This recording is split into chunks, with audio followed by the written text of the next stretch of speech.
Uh, Senator Trillanes, Congressman Akop, may I know the basis for the invitation that we sent to Senator Trillanes for today's committee hearing? Yes, Mr. Chair. In the 13 November 2024 hearing, where former Senator Trillanes appeared, he was required to present evidence suggesting links between the Duterte family and drug lords.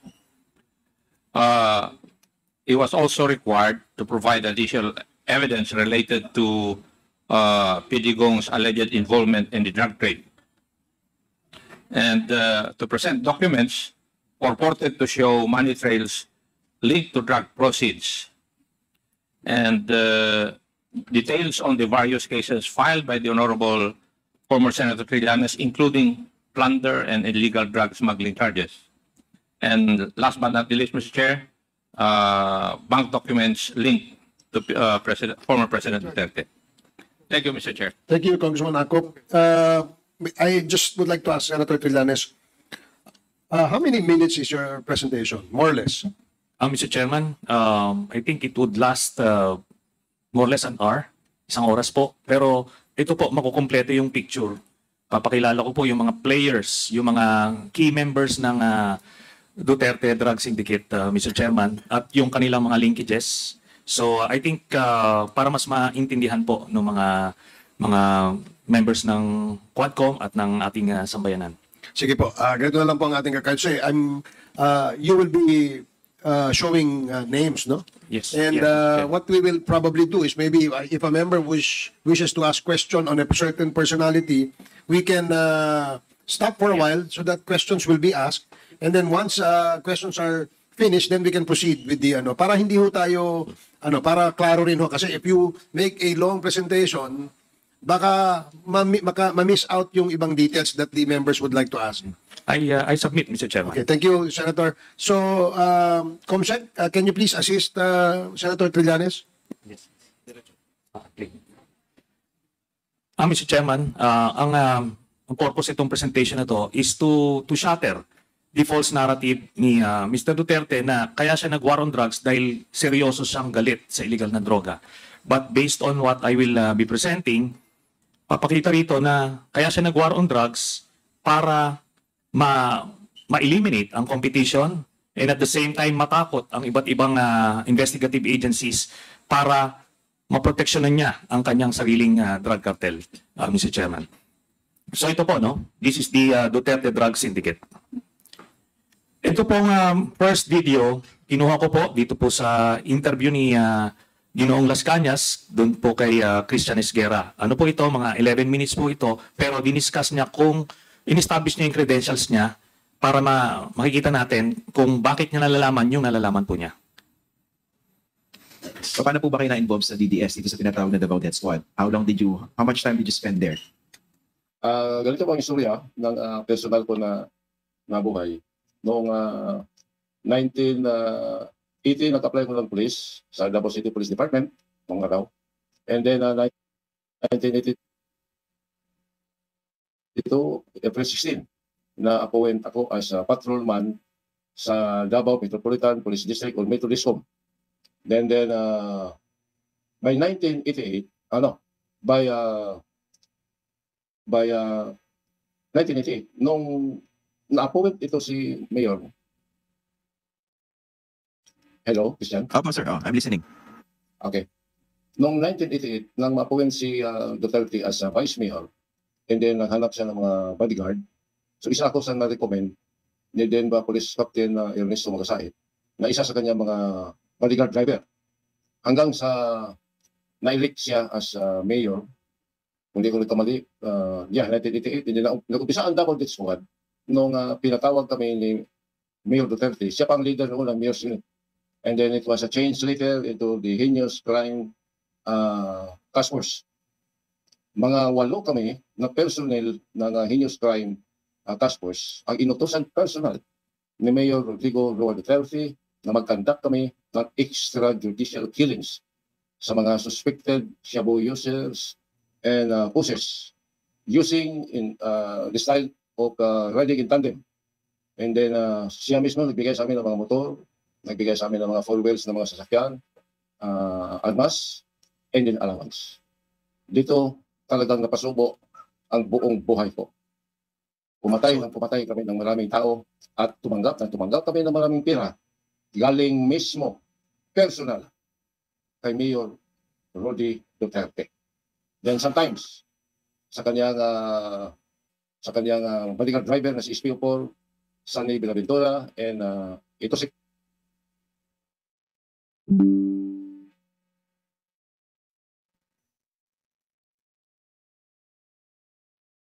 Christopher Bongo, na sa akin lang, Christian, sabihin ko sa inyo, nung ako ang nag-lead sa team ng Heinous Crime Investigation, dapat it's what? Yan si Bongo, taga-bili ko lang yan, Maruya. Ng Maruya. Maruya. Yung pinilito saging. Opo, paborito ko rin po yung Maruya. Yeah. So dito is talagang na lead lang kami ni Duterte na ang kanyang drug war campaign sa Davao City ay totohanan ito. Pero dapat nalaman ito ng taong bayan at ng publiko. Nung mag-start na yung kidnap or ransom program ng war on drugs ni Mayor Rodrigo Duterte sa Davao City, nawala na ang belief dito. Dahil ang mga Nawala na po yung? Di-allow kami, nawala ang belief ko sa kanya, dahil di-allow niya kami na yung mga suspected shabu users and pushers sa Davao City ay dapat kidnapin ng grupo namin para lang mag-multiply yung funds namin for operation ng Davao Death Squad. Dito, Christian, pangalanan ko, kung sino itong pina-abduct ni Mayor Duterte sa Davao City hanggang ngayon, missing pa rin at naghintay ang kanilang mga pamilya at mga mahal sa buhay. Despite na nakabayan sila of millions of pesos sa alleged kidnapper na yun lang pala ang mga pulis ni Mayor Rodrigo Duterte. Isa ako dito sa nag-kidnap kay Alan Yap. Nasaan na po yung Alan Yap? Nasa lang pa rin po. Sorry, nasaan po? So, missing siya, patay na. And then ang pamilya nagbigay ng 5 million sa mga suspected kidnappers na hindi alam ni Mrs. Yap, nanay ni Alan Yap, na kami lang pala ang nag-kidnap sa kanyang anak. In fact, ang 45 caliber ni Alan Yap nasa posisyon ngayon ni SPO4 Benito Laud. Another naman na pinakidnap ni Mayor Duterte si Danny Ong. Si Danny Ong ay anak na may-ari ng 3-in-1 Trading Corporation sa Barangay Obrero sa Davao City. Nasuspikan si Danny Ong na involved na pag-procure ng mga chemicals for high-grade shabu. Pero hindi po ito pinaimbestigahan ni Mayor. In fact, pinakidnap si Danny Ong at nagbigay ng another 5 million sa pagkaalam ko. Dahil ang kumuha sa pera ang grupo ni SPO4 Desiderio Claribel at ako. Nilagay ang pera sa Davao Memorial Park and San Pedro Memorial Park. Hindi separate ito para mahirapan kaming mahuli. Another Okay. pinakidnap ni Mayor Duterte. Ito Si po Philip bang... Lam. Okay, go ahead. Sige. Si Philip Lam. Nakaribal ito sa negosyo ni Michael Yang. Si Philip Lam ay meron siyang mercantile clothing store sa Yangorin Street sa Davao City, malapit sa DCLA ni Michael Yang. Pinakidnap din ito ni Mayor Rodrigo Duterte. Ang hiningi ng mga kidnapper is, recall ko, is 20 million pero na-reduce ito to 10 million. Ang grupo na nag-kidnap, ang grupo ni SPO4 Benito Laud, ako, SPO4 Desiderio Claribel, and Police Inspector Paul Hincio Pabo. Iyan na po. Wala na akong ilagay iba. Yan po ba lahat nandun sa affidavit nyo? Sa handwritten at saka dun sa computer written? Sa handwritten po. Sa handwritten. Okay, ganito. So basically, kung may mga binabanggit kayong mga pinakidnap di umano, so di corroborated, no? Tama po ba? Kung meron kayong sinasabing dinukot kayo, edi dapat nawawala yan. Meron police record po ba lahat yan? Lahat ito naka-record po sa mga police station at saka sa Davao City Police Office. Ang pagkidnap kay Alan Yap, ang pagkidnap kay Daniong at kay Philip Lam. Okay. Kayo mismo, ano yung personal reason nyo? May pinahapyawan na kayo kanina, no? Pero paki-explain nga po, bakit bigla kayong tumalikod after spending so much time dito sa DDS?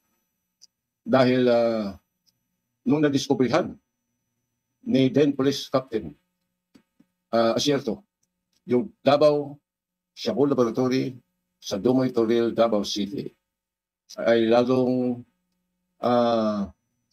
Grabe ang pangamba ko sa suspicion ko na ito si Mayor Duterte ay hindi ito totoo na nagkampanya laban sa illegal na druga sa Davao City. Kung hindi, ito ang pinaka-lord of the drug lord sa Davao City. Bakit? Bakit ang mga mabigat na mga drug lord sa Davao City, katulad ni Michael Yang, ni Charlie Tan, si Sammy Oy, protektado niya ito lahat. Tapos, ang mga hindi allies niya, katulad ni Philip Lam, pinakidnap niya si Jumico, Alice Jumico, pinakidnap niya. Missing hanggang ngayon. Yung mga suspected na mga sabi users, enforcers sa Davao City, pangalanan ko na. Si Daniong, si Alan Yap, missing hanggang ngayon. Despite sa mga millions of pesos na nabayad sa mga kidnapper, which is the DTS. Okay. Of course, dito sa mga ganito kabigat na mga allegation, we have to ask further, no? So I hope you don't mind. So, in basic question, lahat po, how did you know all these things? Lahat po ba ito personal knowledge ninyo? And why should the public believe you? Well, based sa personal knowledge ko, dahil on 2021, nung bumalik ito si Mayor Duterte as Mayor ng Davao City, kasama-kasama niya palagi ito si Michael Yang, Sammy Uy, at si Charlie Tan. In fact, sila ang pinakamabigat na mga fans campaign contributor ni Mayor Duterte at that time. For 2001. And then, inutusan ako, personal, kasama si SPO for Sunny Buenaventura, nabantayan namin ang katauhan ni Sammy Uy at ni Michael Yang dahil itong mga ito daw ay investor sa Davao City from China. Lalo pa yung si Michael Yang. Tapos nagtayo ng isang can-paste factory sa Dumoy Toril, Davao City, which was later discovered as Ishabol Laboratory.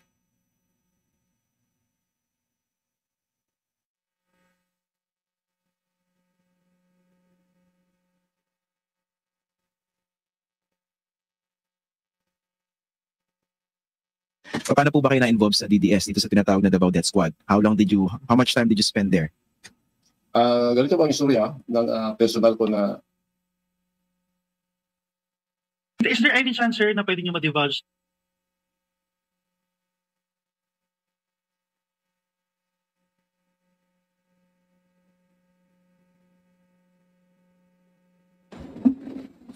So, dun sa first video, Mr. Chairman, nakita doon yung origins ni Arturo Las Cañas, na he was there from the start, from the formation of the Davao Death Squad, that enabled him to gain the trust and confidence of Duterte, na pinagtitiwalaan siya dun sa mga special operations. Then, dito sa next video, tungkol naman po dun sa role ni Bongo, dun sa buong operation sila sa Davao Death Squad. Before we continue, Secretary at sandali lang, no, it's technical. I'd just like to ask you, Senator Trillanes, yung bang bine-present mo ay, yan ba yung basis ng iyong kaso na final against the former president? Hindi po, no? Ito po yung true narrative kung ano talaga yung pakay nung war on drugs. So it was a ruse, ano? Diversion siya para hindi siya mapagkamalan ng taong bayan na meron siyang sariling drug cartel. At liliwanag yan, Mr. Chairman, dun sa mga susunod na video.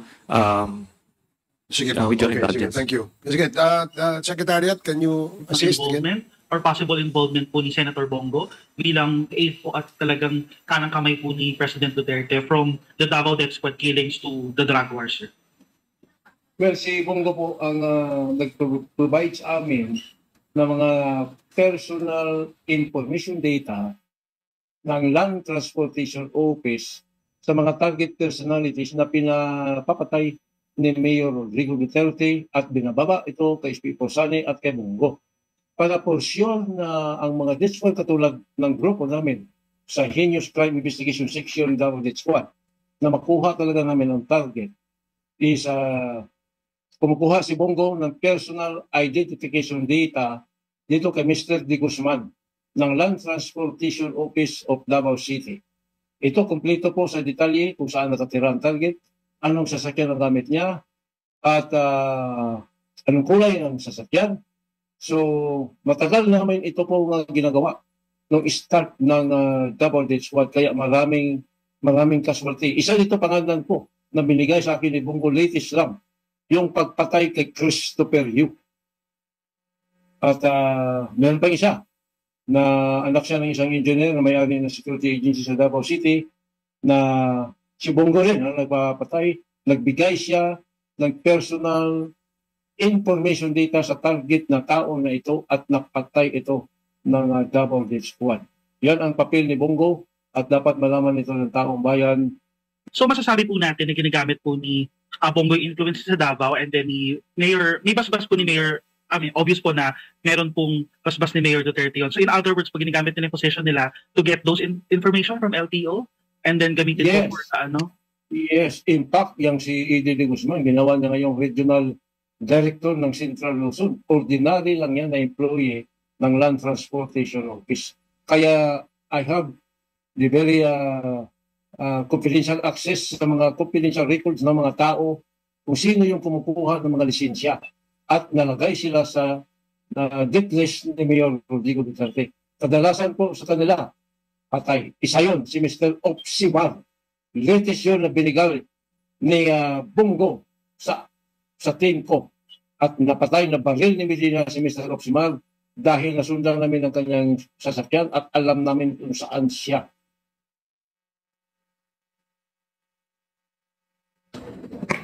Dito, Mr. Chairman, nakita yung modus nila kung paano. And in fact, he named names, no? At mabe-verify ito Is there any chance, sir, na pwede? a lowly employee noon sa Davao. Nung naging presidente si Duterte, ginawang regional director sa LTO ng Central Luzon.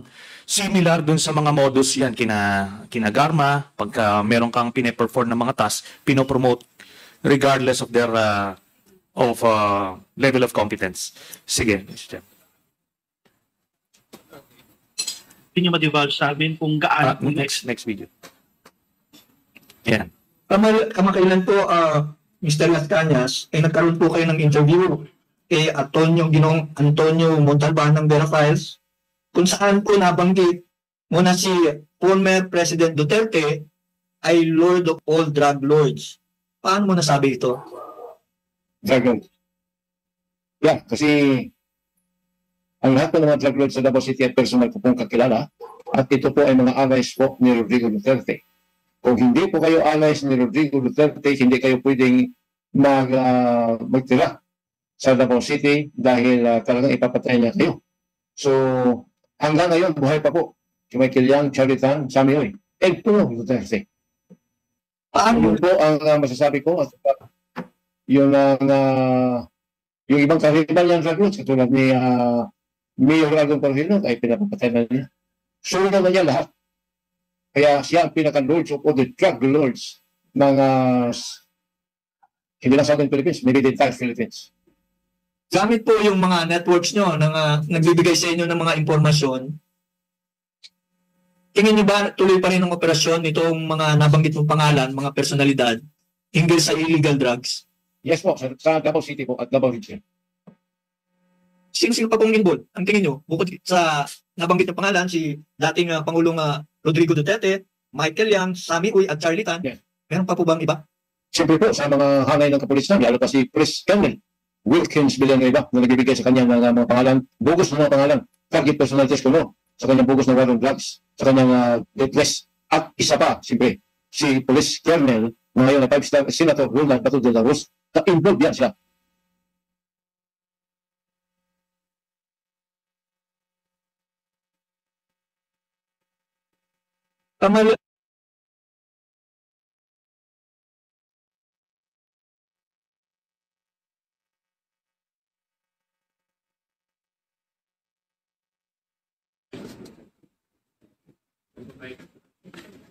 So just to reiterate habang sineset up, Mr. Chairman, tinanong si Mr. Las Cañas kung sino yung mga drug lords na kakilala niya, nakikita niya doon sa company ni Duterte when he was still mayor. Ando doon po, minention niya si Michael Yang, Charlie Tan, Sammy Uy, at yun nga, si Pulong Duterte. At aside pa doon, minention niya itong si Wilkins Villanueva at si Bato de la Rosa. Mamaya, i-elaborate niya kung bakit yon. At maintindihan natin kung bakit evasive itong si Wilkins Villanueva kanina nung sumasagot. Sir, mula po nung, meron po ba mga information na gusto po kayo idagdag na wala po dun sa affidavit po na una nyo na pong na-share sa atin? For example po, after you left the so-called Davao Death Squad, sir, meron po ba kayong parang updates on how the police, tawag dito, in-implement yung drug war, specifically yung cash flow ng money, kasi di ba may mga nabanggit pong ganun na parang may pera pong involved, meron pong nakukuhang parang reward yung mga police natin when may nagawa po silang mga ganitong crimes. Meron po ba kayong naisagdag, sir? Okay, so I think sa pre-trial ito na banggit ko ito sa isang handwritten testimony ko na sinabit gusto nila na during the 20 of December 31 with dito sa Davao Cebu Laboratory sa Dumoy Turel, dito tinatry nila ni Colonel Wilkins Villanueva yung 6 na mga workers ng Davao Cebu Laboratory as instructed, ordered by Mayor Rodrigo Duterte at the time, at binigay ni Mayor Duterte kay Wilkins Villanueva yung isang napakalaking box ng Manpuro box, puno ito ng mga US dollar currencies. At binigyan pa siya ni Mayor Duterte ng additional 5 million peso para ibigay sa akin ang additional 11 Chinese nationals na workers sa Davao Cebu Laboratory at chemists. At dito dinala ko sila sa Laon Quarry at nakuha ko sa kanilang posisyon nung hinanap ko ang mga dokumento nila, kasama nila si Alan C. Kasi si Alan C. marunong na magsalita ng broken Tagalog at broken English. Kaya tinanong ko sa kanya kung saan ang mga passport ng kanyang mga kasama. Sabi ng mga kanyang kasama na nasa posisyon ito ni Michael Yang at the time. At maliwan dito nakakuha ako ng 6 na mga small cellphone Nokia sa kanilang mga brick. At pinilit ako ni Mayor na itong over talaga ito kay Espiritu Santo Pintura yung araw na yun after the New Year. Kaya sabi niya ipapurinsik exam daw niya pero wala. Hindi ko totoo yan. Pinapapatay niya sa grupo namin ni Espiritu Bin Laud yung 11 Chinese workers in chemists ng Davao Cebu Laboratory at ng Barangay Obrero Cebu Laboratory para pagtakpan ang identity ni Michael Yang, Sammy Oy at Charlie Tan. At, of course, si Mayor Rodrigo Rua Duterte na yun ang pinaka-lord ng lahat ng drug lords na ito. Dito, Mr. Chairman, dito natin makikita yung sagot dun sa mga tinatanong ng ating mga members kung ano nangyari dun sa 11 na aresto. So kanina, hindi ma-locate ni Director Wilkins Villanueva kung tinurn over nga daw ba sa Bureau of Immigration yung 11. Pero na-mention niya, and as observed by Congressman Adjong, na-mention niya dito si SPO4 Bal Carillo na-mention din ni Congressman Acop na nandoon sa log na sila ay pumunta ron sa apartments na yon kung saan kinuha. Pero hindi po tinurn over sa Bureau of Immigration kung hindi diniretso kay Las Cañas, at doon sa affidavit ni Las Cañas, and the committee has been furnished yung affidavit ni Arturo Las Cañas na sinubmit sa International Criminal Court, na detalye niya doon na nag-offer si Alan C. sa kanya ng I think it's 50 million pesos para spare yung buhay niya at yung mga chemists na ilan.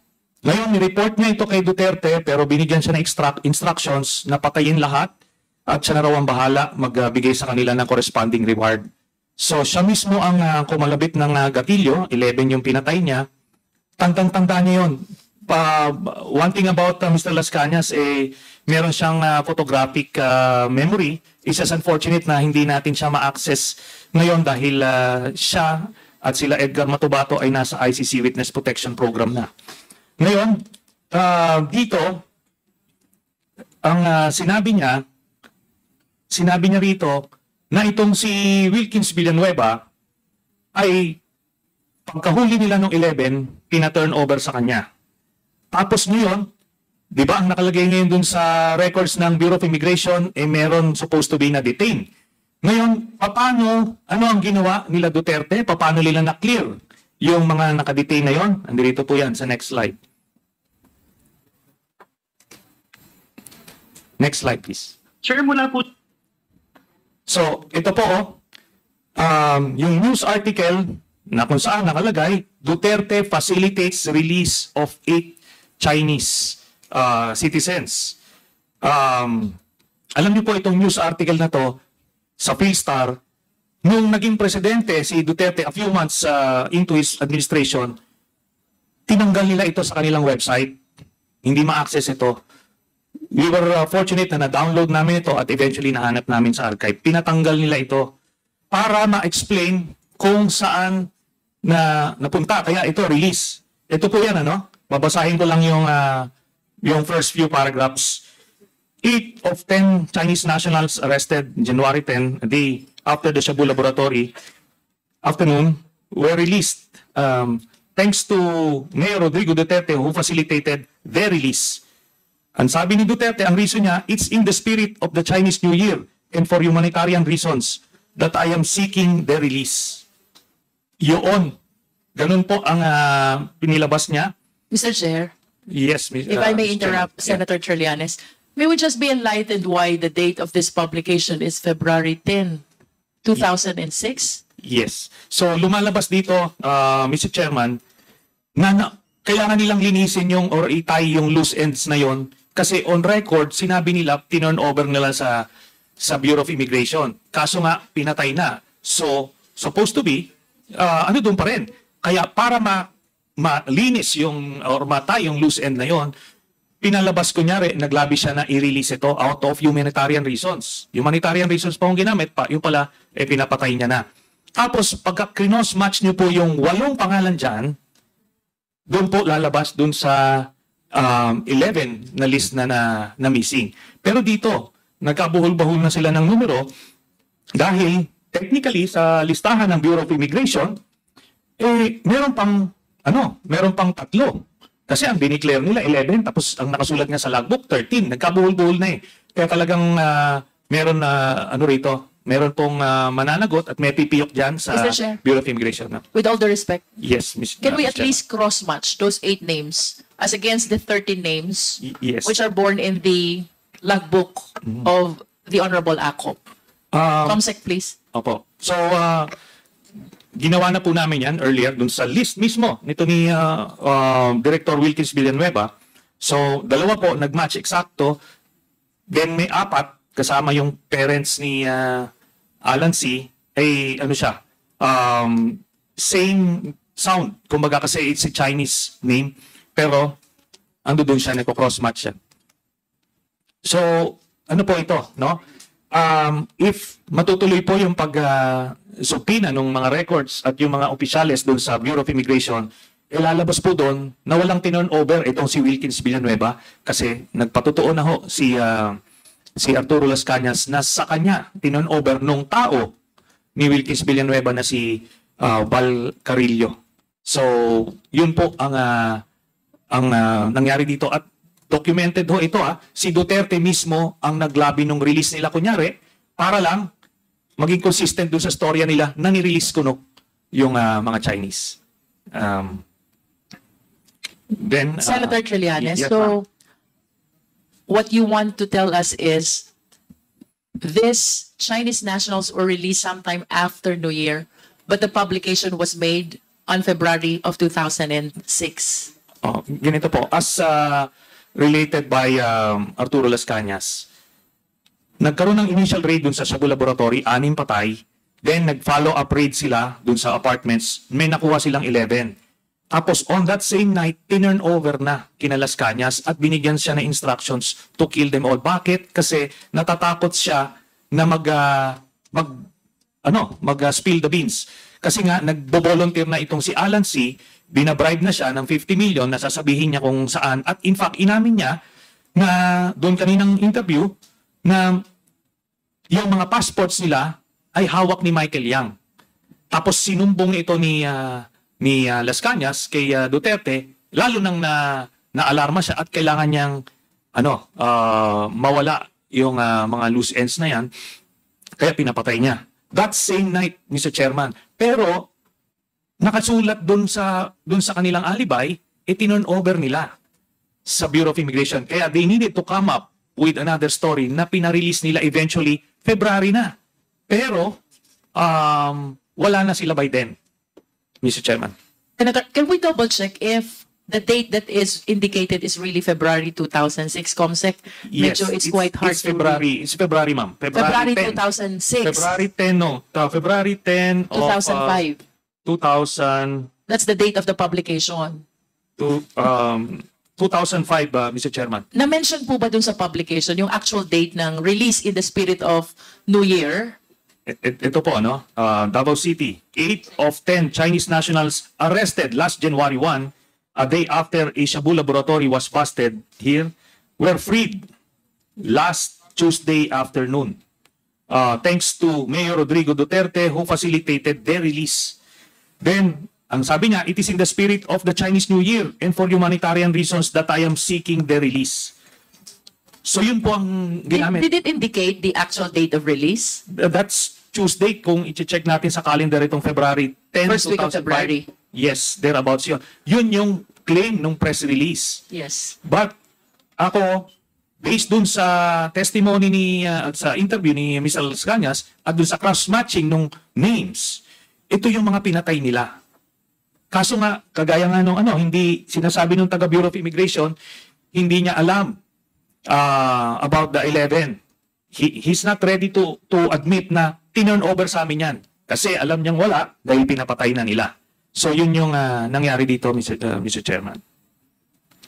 Ito, sabi niya, ni Duterte, unang-una, what business does a mayor have to intervene dyan sa release na yan? Meron siyang personal interest because these people, wala na nga no? Sabi niya, they have nothing to do with illegal drugs. The only mistake of some of them was that they may have violated immigration laws in connection with their stay here. Regardless, it should have been the problem already of the Bureau of Immigration. But he had to intervene because wala na patay na Kailangan na nilang tanggal sa books. Papalabasin nila na release consistent with the story now, the lie for that matter, ni Wilkins Villanueva, Mr. Chairman. So, ito na nga, yung mga names nandito sa article, cross-match namin dun sa sinabi nila, nagmamatch po. Kaya hindi na po yan makikita, yung mga yan. Pero gusto nilang palabasin dito, na-release sila. Pero ngayon, I don't know kung paano mamimilipit yung Bureau of Immigration dito, those who handle this case, bakit nila ni-release? Anong basis? Kasi sinasabi dito ni Duterte, siya yung umarbor. So this is one of the first na nakuha namin paano siya magtago at mag-protect dun sa ultimate drug lord dito, which was Michael Yang. I'll proceed. Okay. Next. So ito. Sige po. Sir, nabanggit niyo po na may laboratory, Shabu laboratory ata sabi niyo po itong si dating Pangulong Rodrigo Duterte. Sir, baka pwede niyo pong i-describe kung ano pong laboratorio to, saan po to dating makikita, ano po yung mga operasyon doon, sir, baka pwede niyo pong i-detalye para sa ating mga kasamahan sa media. Okay. Mga year 2021, nung bumalik siya, 2002, inassign niya ako na mag-security sa isang kanyang mga Filipino-Chinese kaibigan, particularly Samuel Inchaditan and Michael Yang, na nagtayo daw ng isang canfish factory sa Dumoy Toril, which is naniwala naman ako, kasama ko dito si SPO4 Samson Binaventura. Kami nag-escort sa mga van na lumalabas sa ninawalaan ko na isang canfish factory sa Dumoy Toril at the time na minamanage po ito ni Michael Yang at ni Samuel at ni Charlie Tan. Nagde-deliver po sila ng mga allegedly sardines, finished product ng mga sardines for export to Malaysia. Gamit po nila yung Toril Fish Port na malapit lang po sa Shabu Laboratory na ito. 3 kilometers lang. Kami nag-escort ni Sunny. And then ang nirintahan ni Charlie Tan na mga fishing boat going to Malaysia at the time ay yung kay Mr. Cascabil ng Toril Fish Port. Then nadiskubrihan ko na lang po na Shabu Laboratory pala ito lahat nung na-raid na po ito ni Police Captain Asierto. Wala kaming nakita ni isang tinapa. So, ito po, nakita nyo how graphic or how detailed yung kanyang mga descriptions kasi insider siya. And dito natin makikita ang PIDEA Chief, Regional Director ng Region 11, no? Itong si Director Wilkins Villanueva. These Shabu laboratories were operating under his nose precisely because, as mentioned by Mr. Las Cañas, ay kasabwat itong si Wilkins Villanueva. And just like yung paano ginawa kay Garma, prinomote, paano ginawa dun sa taga-LTO, prinomote, ito pong si Wilkins Villanueva, ginawang PIDEA Chief to make sure na protektado yung kanyang kartel. Kaya nga, hanggang ngayon, hindi niya masabi na si Michael Yang ay nasa PIDEA narcolist kahit na itong kanyang mista na si Colonel Asierto ay nag-submit na ng report as early as 2016, 2017 sa iba't ibang ahensya. At nabalita na yon, yung Michael Yang na yan, ilang forum na lumabas pangalan, pero dahil itong protector na si Wilkins Villanueva, yun yung kanyang role dito sa Duterte Drug Syndicate. Next. Sir, nabanggit niyo po na may At isa pa, nakadiscovery ako sa Green Heights Subdivision ng alaga siya buong laboratory ng kapapayari ni Sammy at ni Michael Yang.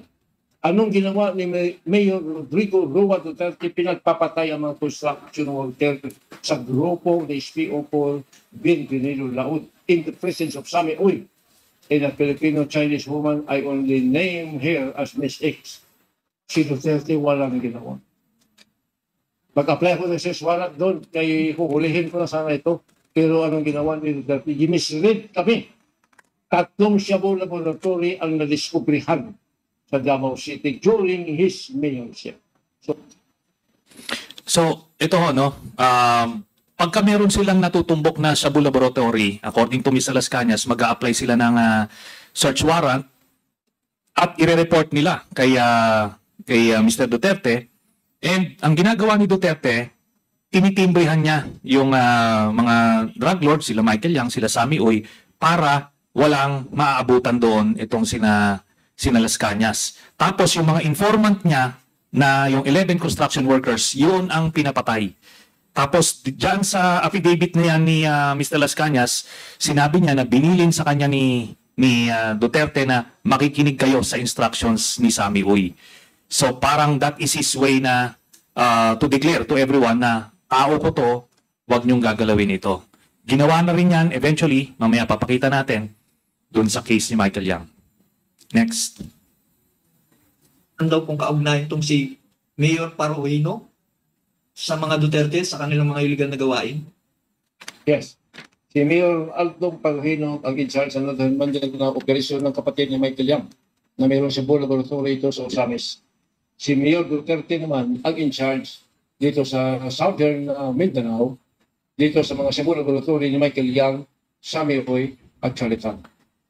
Pwede pa ulit po yung Ano larong daw mission. pong kaugnayan itong si Mayor Paruino sa mga Duterte sa kanilang mga iligal na gawain?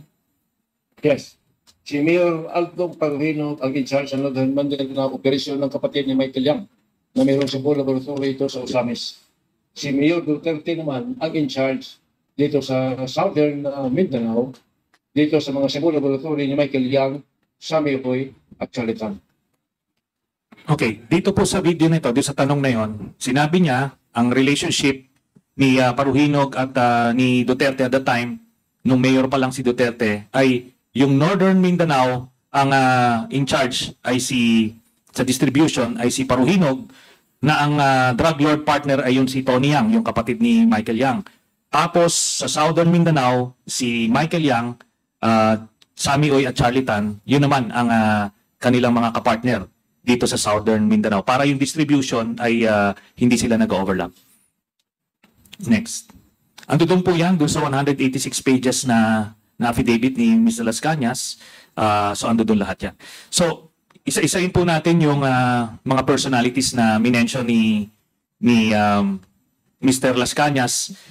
While sa kanya yung insider information, titignan natin from other sources para ma-validate o ma-corroborate yung kanyang mga statements. So unahin po natin si Charlie Tan. Next. Doon sa privilege speech po ni Senator Ping Lacson, ito daw yung mga big players ng ng customs at the time. Ito pong si David Tan, ito po yung tinatawag din nilang Davidson Bangayan. Andiyan siya. Ito yung sinabi ni Duterte na pupugutan niya ng ulo back in 2012, I think, pagka daw nag-operate ito sa Davao. Pero to this day, this guy is operating sa Davao and has been one of the major campaign donors of Duterte. Ito naman si Tevez Group. Ito rin po, itong si Arnie Tevez, the former congressman. Ito po ay siya ang distributor ng droga sa Western Mindanao, Western Visayas rather. Kaya ano ito, he was one of the untouchables nung panahon ni Duterte. Then dito, yung Davao Group. Itong Davao Group, hinimay ito. Next slide please. Yan, sige. So dito, ito yung mga players ng Davao Group. Kasama na rito itong si Charlie Tan. So, si Charlie Tan of Davao Group. Ngayon yan sila, meron yan, ang kapartner niya dito sa Bureau of Customs ay si Mans Carpio at si Pulong. No, mamaya, papakita natin yung kanilang partnership. At under sa kanila, yung mga accredited na brokers like Mr. Mark Taguba.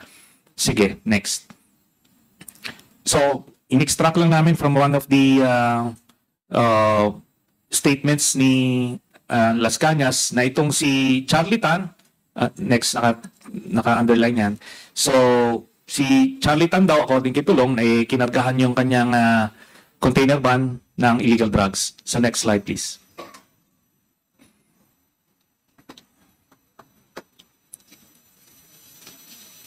Okay.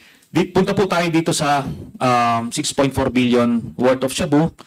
At kung saan ang nasangkot ay itong si Mr. Mark Taguba at ilang mga mid-level players, no? Next. Pero base dun sa mga ebidensya na kalap namin dun sa mga Viber messages ni Mr. Mark Taguba, nakita namin yung mga involvement ni Mans Carpio, Pulong Duterte at ni Charlie Tan, no, at different levels. Next. So ito yung mga grupo na ito. Itong si Pulong Duterte at itong si Small Abiliera, ito yung kanyang bagman, no? I think andito siya. Siya yung councilor ng Davao. Tapos next, ando doon si Charlie Tan. So sila yung magkakagrupo. Yan, Mans Carpio. Next. So ito, dito nyo makikita kung gaano ano sila, ka-privileged nung panahon na yun. You don't just do that, or you cannot just do that kung ordinaryo ka. So next. So itong si Kenneth Dong, ito yung facilitator ng 6.4 billion pesos shabu shipment na na-convict, ano? Tapos itong si Paulo Duterte, tapos yung isa doon sa taas, yan si Charlie Tan. So ano to, magbabarkada itong mga ito. Next. Ayan, Charlie Tan and Pulong, Duterte, ayan. Okay? So travel buddies talaga sila. Next. Ayun. Sige, next. Ito naman, talagang ano ito, bagman ito ni Pulong Duterte, itong si Small Abiliera, no? Next. So, sinama ko sila dun sa 6.4 billion peso shabu smuggling kasi ang ginawa ni Duterte at ng kanyang DOJ ay tinanggal yung mga big players ng kanilang sindikato para hindi sila makasuhan. Next. So, yan yon. Next. Okay. Next. So, ito yung nakaupo niyan, yung Richard Tan. Yan po yung may-ari nung, siya yung shipper. So, ando dyan sa Office of the President nung 6.4 billion pesos shabu. Next. Ito na ngayon. Initially, nakasuhan itong si Mr. Faidon, pero cleaner siya, no? Kasi supposed to be, dapat mortal sin yung ginawa niya kasi numusot sa kanyang watch yung 6.4 billion pesos shabu. Ngayon, kung totoo, galit na galit yung presidente sa illegal na drugs, dapat unang-unang binitay ito, no? Pero, nakita nyo, when initially, nung mainit, kinasuhan, pero when the smoke cleared, clear siya. Okay, next. Tapos, yung DOJ prosecutor na nag-clear sa kanya, prinomote ni Mr. Duterte. Ito, under the executive branch ito. Di ba? Kailangan, unforgivable yun, na paano mo napalusot yung 6.4 billion pesos shabu shipment. At, pero, clear, prinomote pa. Binigyan ng gantimpala yung ano. So, nakikita niyo yung pattern. Pagka gumagawa ka ng mga trabaho sa kanya, gagantimpalaan ka. No? Kagaya ng ginawa dito kay Wilkins Villanueva, kay Karma, at ito, dito sa prosecutor na to. Next. Pulong Duterte. Sige, please play. Nasabi ko rin po sa Vera Files interview na involved din sa smuggling. Itong si Congressman Pulong Duterte. Pakidetali nga po ito. Ginawa ko niya akong frontman sa smuggling activity sa Port of Davao nung siya ang vice mayor. So pumayag ako, and then kinausap ko si Attorney Customs Collector Attorney Bangkoy, Attorney Edward Iboco, ang assistant, and then yung chief ng assessment na si Attorney Valdez. In fact, every week nag-deliver ako ng pira sa kanila. So si Attorney Bangkoy as collector 2 to 3 million per week yan. And then yung si Edward Iboco 1 to 2 million per week, depende yan sa arrival ng mga container van ni Paulo Duterte. Nag-withdraw po kami ni Mark Suico ng pera every Friday po ito sa tatlong bangko. Number 1, BDO. Number 2 is Swiss Bank. And number 3, Mindanao Network Bank. Ito po ang role ko. Nag-escort ako ng bribe money per instruction po ni Vice Mayor Paulo Duterte. Sa tingin niyo po ba, tuloy pa rin din ang smuggling operations nila? Sa tingin ko po, hindi lang po Port of Davao. Nationwide na po ito na activities kasi si Pulong is very powerful na ngayon. Kung maririnig natin sa mga balita sa national dito sa Port of Manila. Pero sa tingin ko, pinakamalakas talaga, hindi lang Port of Davao, yung iba-ibang port ng Mindanao. Tuloy-tuloy po ito kung hindi ito maimbestigahan. Nung kainitan ng pagkakasangkot mo dyan sa smuggling operations nitong mga Duterte, magkano inaabot nila sa iyo, Ginoong Lascana?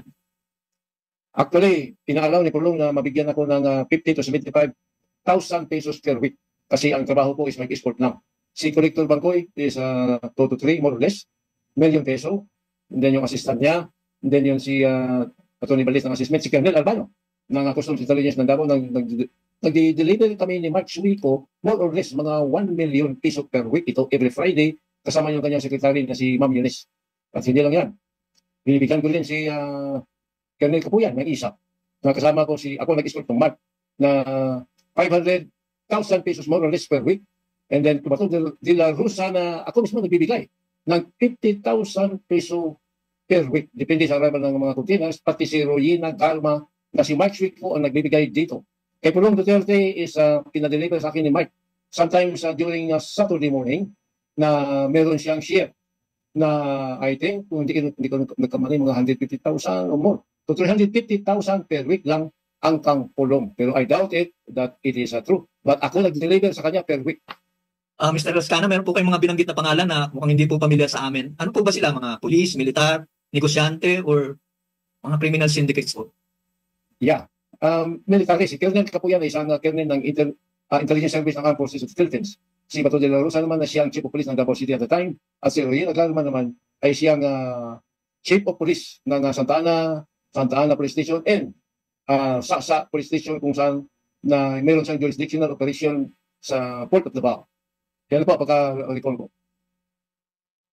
So dito po, dinitalye ni Mr. Las Cañas yung role niya as the insider dun sa smuggling operations ni Pulong. Siya yung naghahatid ng mga mga payola nila dun sa iba't ibang officials ng customs ng Port of Davao at pinangalanan niya, no? These are verifiable information. Makikita nyo yung spontaneity niya at yung knowledge niya dun sa operations talaga. So makikita mo na talagang siya yung gumagawa. Tapos lumalabas dito, si Pulong nagbibigay siya ng payola dun sa mga critical officials ng Port of Davao. Pero at the same time, since siya yung smuggling king dun sa Port of Davao, meron din siyang tarang nakukuha from the other players. So dalawang ways yung pagkita niya dun sa mga kontrabandong pinapasok niya plus yung tara na binibigay sa kanya from the other smugglers. So yung Mr. Chairman, yung mga pangalan doon that can easily be verified.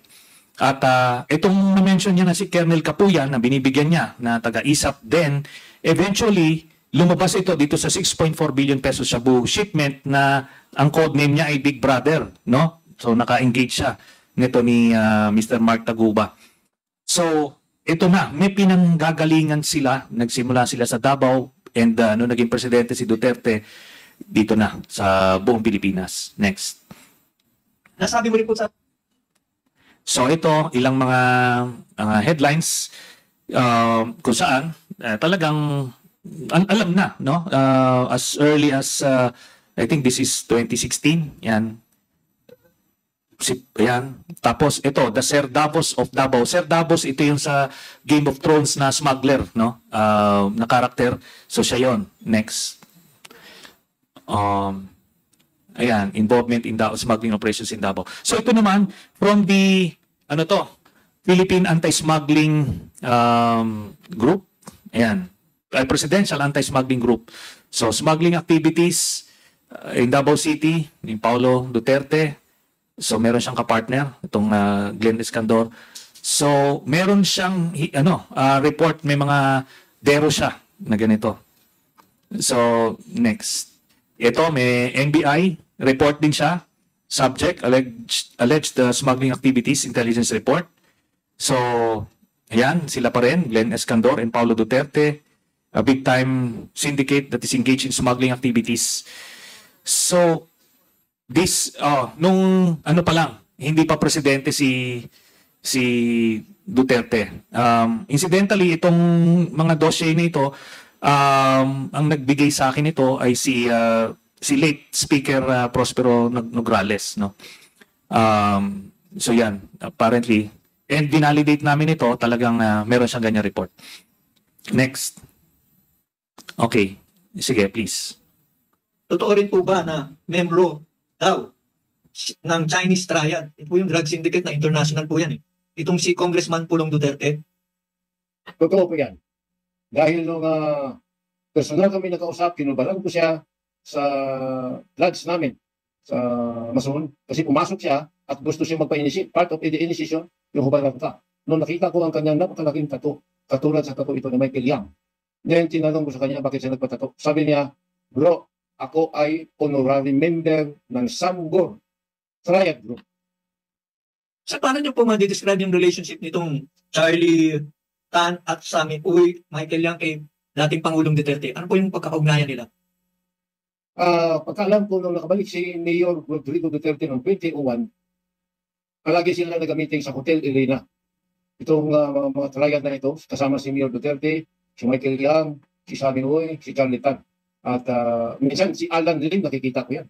Yung Hotel Elena is very low profile place. Pero ito ang paborito talagang hangout ng mga ito sa Davao City. Nasa lanang Davao City ito nakalocate. So dito sa video na yan, na-mention Mr. Chairman ni Mr. Las Cañas na itong si Pulong, nakita niya yung tattoo nung nagkaroon ng initiation rights sa Mason at inadmit mismo ni si Pulong na ano nga siya, member siya ng Samgor Chinese Triad Group. Next. So ito po yung sa Senate investigation naman. Kaya po, pinatawag ng ebidensya.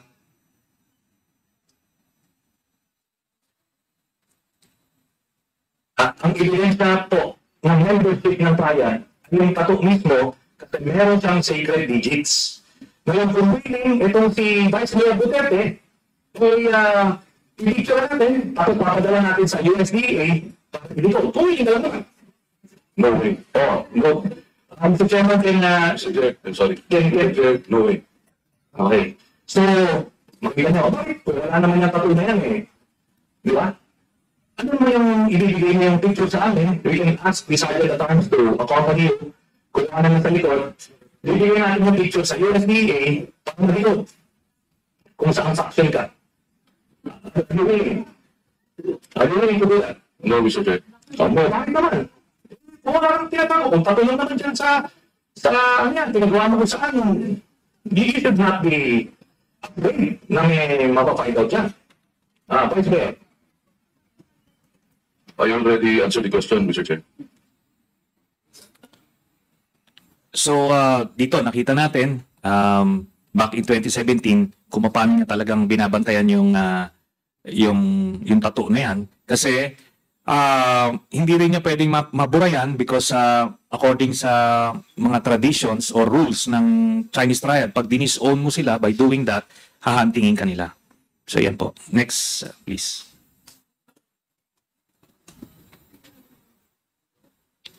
Okay, punta naman tayo kay Mr. Michael Yang. So, dito po, no, taken from the Quadcom, yung testimony ni Mr. Jimmy Guban. So, Manscarpio, Pulong Duterte, Michael Yang. So, doon po sa 6.4 billion peso, Shabu, Paulo Duterte, Manscarpio, Charlie Tan, among others. So, next.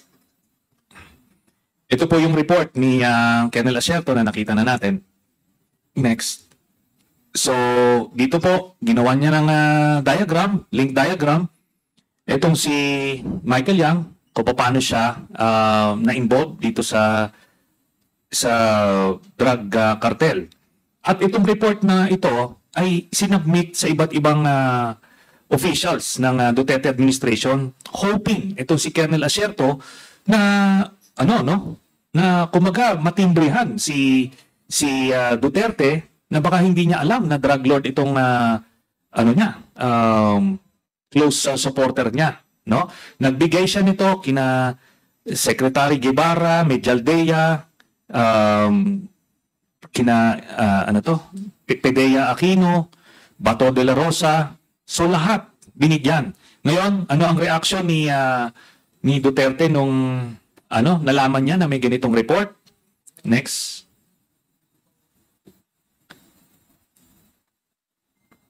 So, ito nung 2018, meron siyang in-extend pa ni Duterte yung kontrata ni Michael Yang as economic advisor. Next.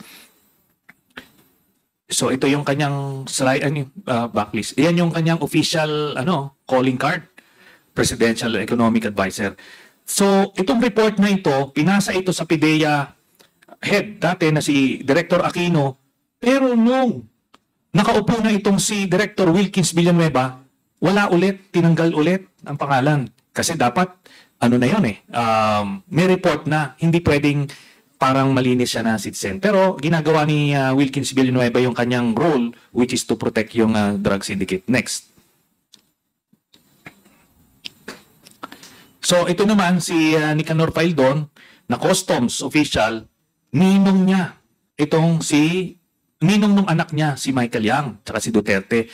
Parang it's a scene from The Godfather, literally. Kaya, ganun, labas-pasok yung kanyang operations. And from what I heard, kasi yung mga nagbabantay kay Paildon, mga dating tropa namin, si Paildon din ay isa sa mga taga-corner ng lupa kila Alice Guo at dun sa Pampanga. Next. So ito si Michael Yang, no? Talagang siya, he has unrestricted access kay Duterte. Next. Yun naman si Alan Lim, no? Pag titignan mo yung picture na yan, ay talagang similar dun sa sinasabi nilang nagkaroon ng kaso sa Cavite. Pero pag tatanungin si Wilkins Villanueva, talagang hindi yan, no? So anyway, next. So ito na ngayon. Excuse me, Senator Trillanes. Sorry, but please refrain from taunting or issuing statements that may insult our resource persons. It's just a reminder. I submit, Mr. Chairman. Next slide. So ito, Duterte PNP ignored intel on Michael Yang's drug links. So yun yung ang tanong, binigyan kayo ng report, ano ang ginawa nyo? Diba? Prinoteksyonan tapos siya ang kinasuhan, kaliwat kanan, at ito na, next slide. Ito po, yung reaction ni Duterte. Tapos mayroon pa ngayon na ito daw si isang Michael Yang na drug addict daw, Michael Yang, ang ambasador ng China diyan natutulog sa bahay niya. At saka kasama yan doon sa entourage ni ni Premier, China. Maya minsan yung ano ng laro ng pulis. Mabubuko tayo sa China dyan. He is known there sa, I do not know. That guy is, he went there almost 16 years ago. So, alam mo yan, sir, nag-DCLA yan. Lahat ng nagpapautang ng mga Chinese yan ang negosyo niya, magtayo ka ng kalaking ang bloke niyan sa noon pa, hindi ngayon.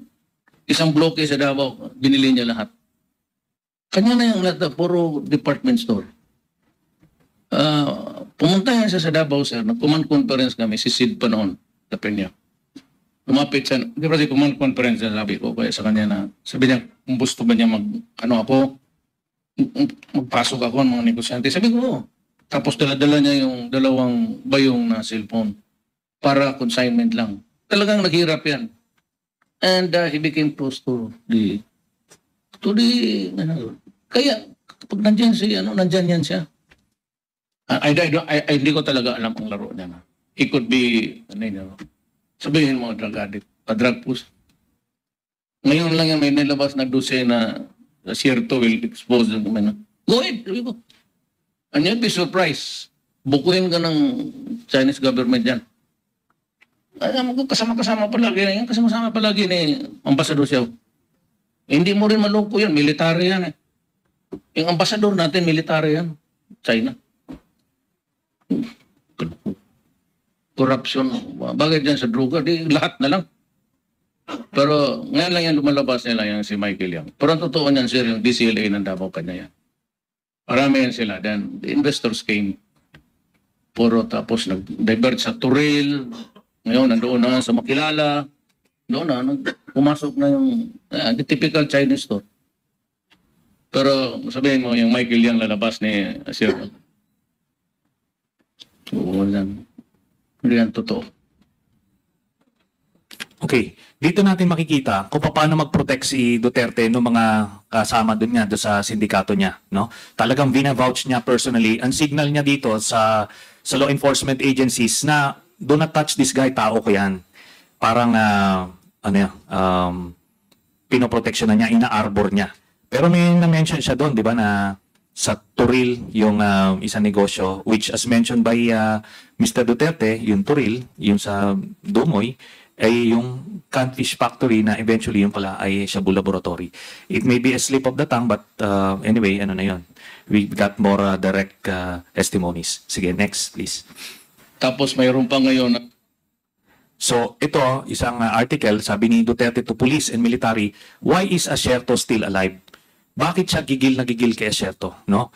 Kasi nag-initiative siya, ginawa niya yung trabaho niya, gumawa siya ng dossier against Michael Yang, thinking that he was doing some good service to the country. Pero ang natisod niya ay member ng Duterte Drug Syndicate.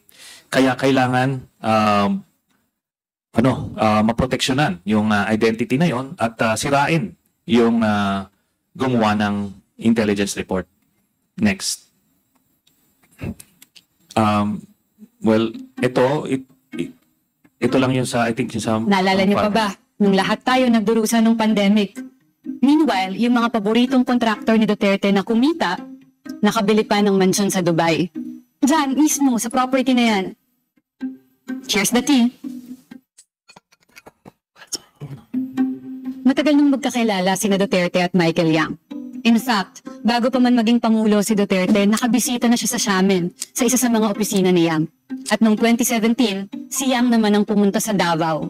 Ipinakilala pa nga niya kay Duterte yung ilang pang mga kaibigan niyang Chinese businessman. So these people that you see, sila yung nagtayo ng Pharmally 2 years later, or noong 2019.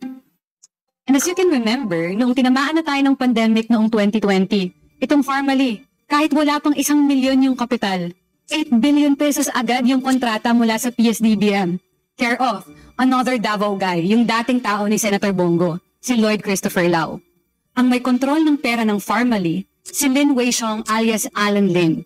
Ginamit niya nga raw na dummy yung Pharmally, sabi ng ombudsman. Noong 2021, nung sinusubukan na nating bumangon sa COVID-19, hindi lang bangon, kundi lipad ang ginawa ni Yang at Lin. Pumunta sila sa Dubai. And in just 2 months, in May and June 2021, nakabili si Lynn ng 2 property worth 1 billion pesos. Ang isa sa mga villa na yon, naging co-owner si Yang. Nabenta rin nila agad at kumita pa nga sila ng 317 million pesos. Alam nyo, wala namang mali sa pagbili ng property. Kung mayaman ka, go, gastusin mo yung pera mo. Ang tanong lang naman, paano ba nila kinita ang perang to? Imagine, napakaliit yung kapital tapos isang taon lang, may 8 billion ka na. Substandard nga doon yung ilang sinupply nilang face mask at face shield. Saka parang hindi natatapos yung issue sa kanilang dalawa. Kasi nung may inismuggle na Shabu sa Pampanga last year, parang may bakas pa rin daw sila dahil interlocking yung directors ng mga kumpanya. Yung Golden Sun 999 Realty Development, ang nangyayari po nun, si Rose Nonolim, si Edith Taiyang, Jack Yang, at yung Edith Taiyang naman po, Jack Yan, nakakonect po yan sa Empire 999 kung saan po nakita yung 3.6 billion pesos na Shabu sa Mexico. We tried to get the side of Lynn and Yang through their lawyers. Pero kung ang house squad kung hindi nila sinasagot kami pa kaya, hindi nga namin sila kayang mapakontempt, di ba? And as usual, nakaalis na yun sa bansa. And mind you, this network of Yang and Lynn is just one corner of a big universe of shady networks na foreigners daw ang nagpapatakbo. Well, it's more fun in the Philippines na naman, di ba?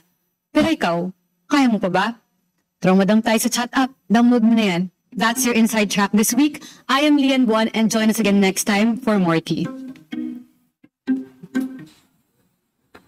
Next slide, please.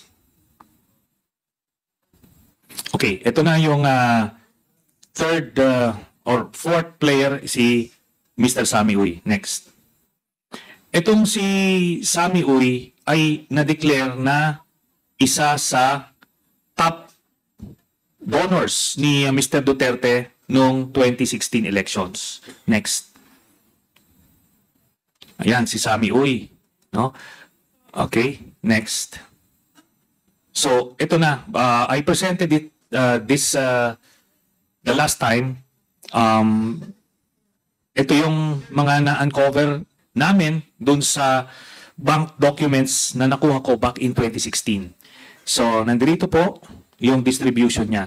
Ito po, 8 checks na nakapangalan, ang account na pinanggagalingan ay si Sammy Uy, tapos ang beneficiary dun sa mga manager's checks ay itong sina Sara Duterte, Digong Duterte, Paulo Baste, at si Hanilet. So, silang 5. Tapos, tinignan namin yung mga dates, more or less 6 months. Every 6 months, nakakatanggap sila ng yung buong pamilya ng mga 40 to 50 million pesos. So, we deduce this to be a dividend of some sort. No? Next slide. So, ito. Yan yung mga distribution. Next slide. So, yan po. Nakapangalan po sa kanila yan. At sabi ko nga, since may back secrecy law tayo, may hirapan magbigay ng confirmation yung AMLAC. And by the way, I never said na itong mga dokumento na kuha ko ay galing sa AMLAC.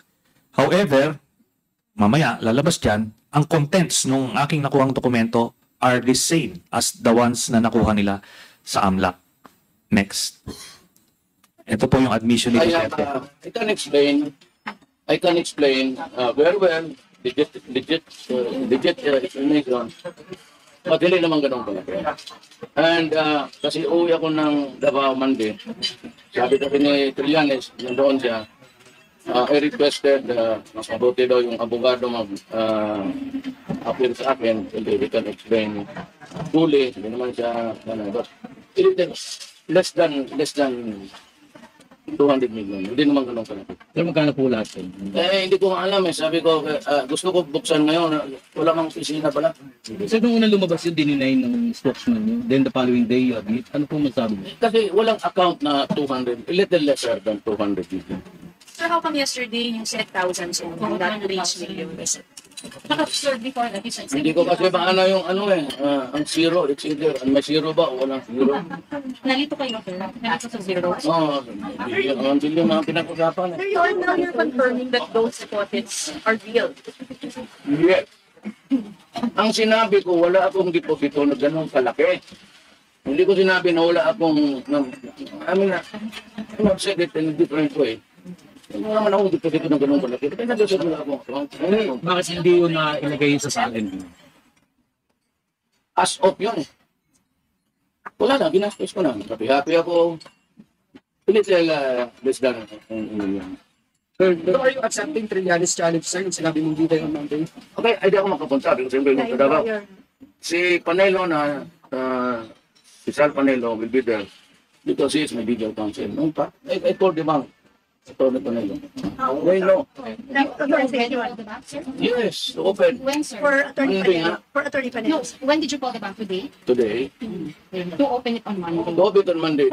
In front of Trillanes and Panelo. Huwag na silang pakialaman. Allow Panelo to explain first. Okay. The legal ramifications. So yan po, no? Umamin siya na totoo yung mga accounts. Kaya yung pag-validate ng documents per se ay basically si Duterte mismo yung nag-validate nun. At ang nangyari dun sa, nung nagkita kami ni Panelo dun sa BPI Julia Vargas branch, yung bank manager na nakausap namin ay ano siya, sabi niya, pwede na siya magbigay ng statement of account na 6 months na transactions yung lalabas. Sabi ko, sige, that will do. Pero pinigil ni Panelo yan. He made sure na walang dokumentong lalabas on that day. And precisely, wala na tayong narinig after that. Kaya hindi niya malusutan itong issue na to every time. Sige, next slide. So, ito po, ang sabi ng Ombudsman, Duterte wealth documents from AMLAC similar to what Trillanes has. Yan po. Tapos sa kabila, AMLAC's bank records on Duterte show 1 billion flow of money from the Ombudsman. So, ano yan? Naka-document po yan. Next. Tapos, pala suspense Deputy Ombudsman Karandang for disclosure. Wala naman nung dinisclose. Sinabi lang na similar, but he got so paranoid na the investigation is gaining some headway, kaya tinanggal na kagad at naglagay siya ng bata niya. Next. So yan, next. Okay, so Malacanang talaga. Yung nag-iimbestiga sa kanya, yun ang tinanggal niya. Di ba? So dito natin makikita, pagka kakampi niya, poproteksyonan, pagka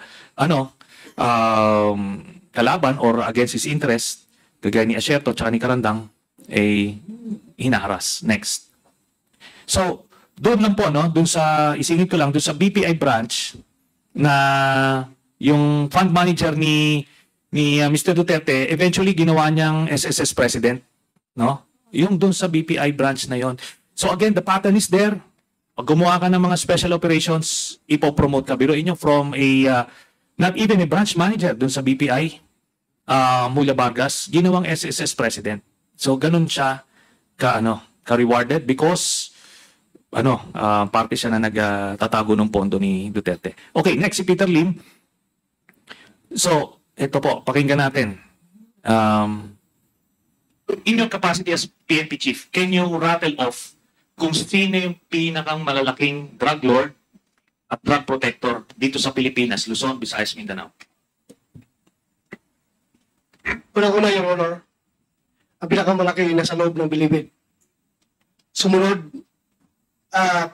hindi ko ma-quantify yung kanilang ranking, Your Honor, dahil nga, ongoing pa yung may mga revelation na lumalabas habang merong nakukuha ng statement.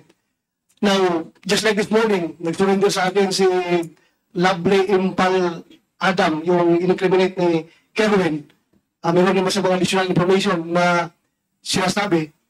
But sa ngayon, Your Honor, consider namin yun sa loob ng Bilibid, ang malalaki.